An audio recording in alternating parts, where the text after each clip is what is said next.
یہ سوال پوچھا گیا کہ ریان اور شاہ زین کا مطلب کیا ہے۔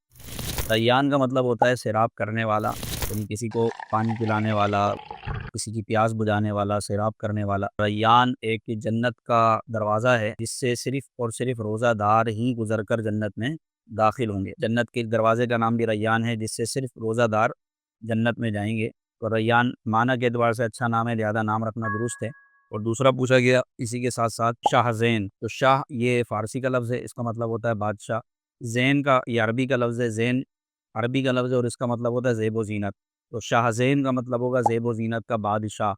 تو معنی میں تعلی ہے، تھوڑی سی خود پسندی ہے، خود سرائی ہے۔ بہتر یہ ہے کہ صحابہ و اہل بیت کے نام پر نام رکھا جائے، لیکن البتہ شرعاً شاہ زین نام رکھنا درست ہے۔